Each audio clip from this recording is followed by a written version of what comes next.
अस्सलाम वालेकुम। मैं महर फराज और आप देख रहे हैं मेरा यूट्यूब चैनल डीप साइड। नाज़रीन व सामाइन, 2024 के जनरल इलेक्शन के बाद से पाकिस्तान की पोजीशन क्या है ये हम सब पर आया है। हमारी तमाम सियासी जमातें एक दूसरे को नीचा दिखाने और चोर साबित करने पे तुली हुई हैं, जबकि पाकिस्तान रोज़ ब रोज़ कमज़ोर होता जा रहा है और हम पर बैरूनी कर्जे बढ़ रहे हैं और बैरूनी साजिशों का हम पहले ही शिकार हैं।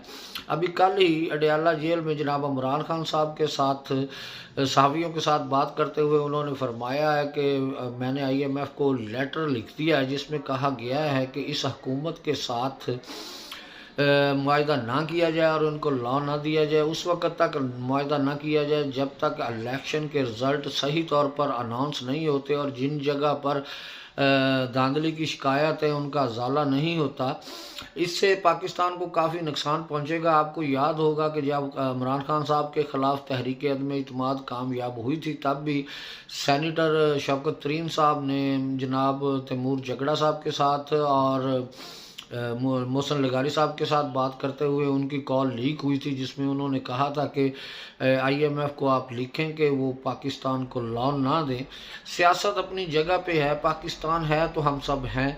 अब खान साहब को भी थोड़ी सी बात समझनी पड़ेगी कि अगर वो वज़ीर आज़म नहीं है तो क्या पाकिस्तान नहीं चल सकता। 2018 में जब 18 के इलेक्शन के बाद जब इमरान खान साहब की हुकूमत थी और नवाज शरीफ साहब, शहबाज शरीफ साहब, जरदारी साहब और मरियम नवाज साहबा जेल के अंदर थी, तब इन जमातों में से किसी ने IMF के साथ मुआहदा करते हुए नहीं लिखा था कि आप पाकिस्तान के साथ मुआहदा ना करें और पाकिस्तान को लोन ना दें।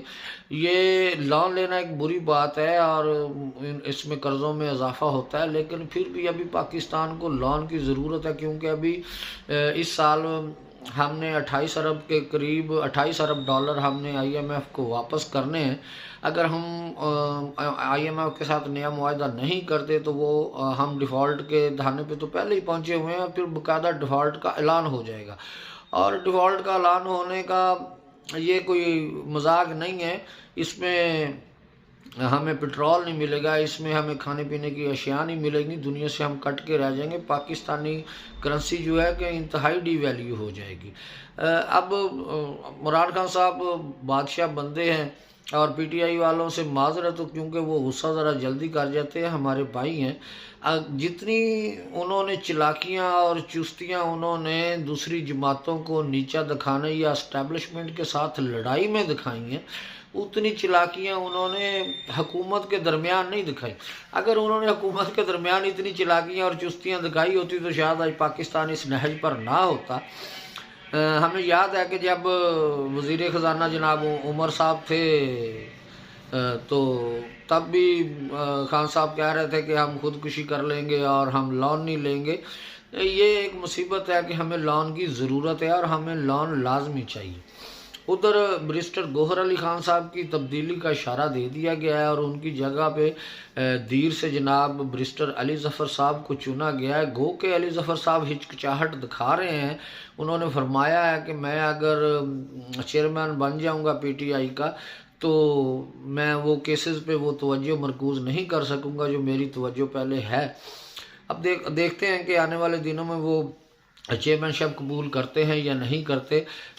शेर अफजल मरवत साहब ने फरमाया है कि गौहर अली खान साहब वो कारकर्दगी नहीं दिखा सके जो उनको दिखानी चाहिए थी। मेरे ख्याल में उनको एक सख्त गो और सख्त मिजाज आदमी चाहिए जो गाली गलोच भी करना जानता, और शायद कि गौहर अली खान साहब ऐसी बातों से ज़रा परहेज़ ही करते हैं। देखते हैं। उधर PTI पूरे पाकिस्तान की जमात होने का दावा करती है और पूरे पाकिस्तान की जमात होने का ये कहती भी है कि हमारी नुमाइंदगी पूरे पाकिस्तान में है। गो उनकी नुमाइंदगी पाकिस्तान में है भी, लेकिन उन्होंने KPK में मजलिस वहदतुल मुस्लिमीन के साथ इल्हाक किया है और पंजाब मरकज़ में उन्होंने सुन्नी इत्तेहाद के साथ इल्हाक किया है। अब PTI तो ना रही, उधर मजलिस वहदतुल मुस्लिमीन होगी और इधर सुन्नी इत्तेहाद होगी। गो पूरे पाकिस्तान की एक बड़ी जमात दो फ़िरक़ों में बट के रह गई है। अब वो पूरे पाकिस्तान की जमात तो नहीं कहला सकती, क्योंकि उन्होंने दो फ़िरक़ों के साथ, वैसे तो वो फ़िरक़े हमारे ही हैं, हमारे भाई हैं, लेकिन बात यहाँ फ़िरक़ों तक आके हो गई है, ख़त्म हो जाती है कि इतनी बड़ी जमात आगे दो फ़िरक़ों की जमात होके रह गई है। अल्लाह खैर करता है, आने वाले दिनों में देखते हैं कि क्या होता है। उधर कल अराकी ने पंजाब असम्बली से साबका स्पीकर सप्तान खान साहब ने हलफ लिया है। गो के पंजाब असम्बली मछली मंडी बनी रही, लेकिन उसके बाद कुछ हमें देखने को मिला कि तमाम अराकीन ने हलफ उठा लिया। कुछ लोग छुप छुपा के आए और कुछ बाहर आ गए।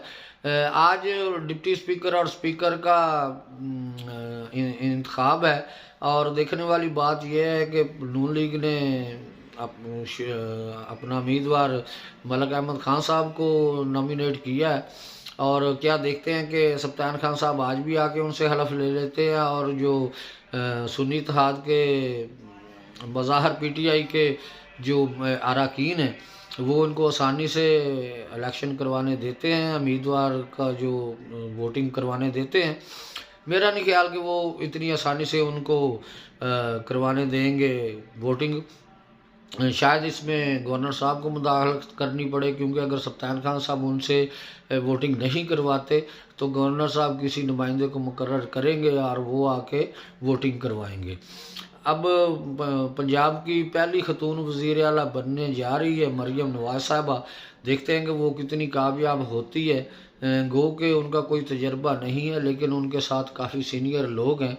कल भी हमें देखने को मिला कि सागडार साहब उनके साथ थे, मरियम औरंगज़ेब साहब थी जो पहले कौमी असम्बली में अपने फ़राइज़ सर अंजाम देती रही हैं, कल उनके साथ साथ थी। हमज़ा शहबाज शरीफ साहब को कौमी असम्बली में लेके जाया गया क्योंकि वो एक्स वज़ीर आला हैं पंजाब के, तो वो मरियम नवाज़ साहिबा के साथ कंफर्ट नहीं हो सकते थे, तो उनको ले जाया गया कौमी असम्बली में।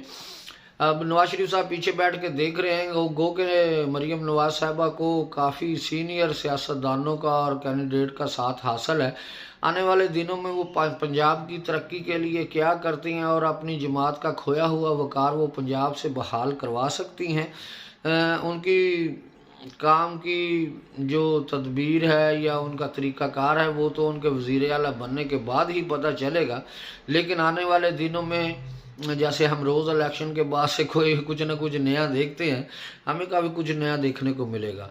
इंशाअल्लाह ताला अल्लाह पाकिस्तान की हिफाजत फरमाए, हमारे साथ रहिएगा। अल्लाह हाफ़िज़।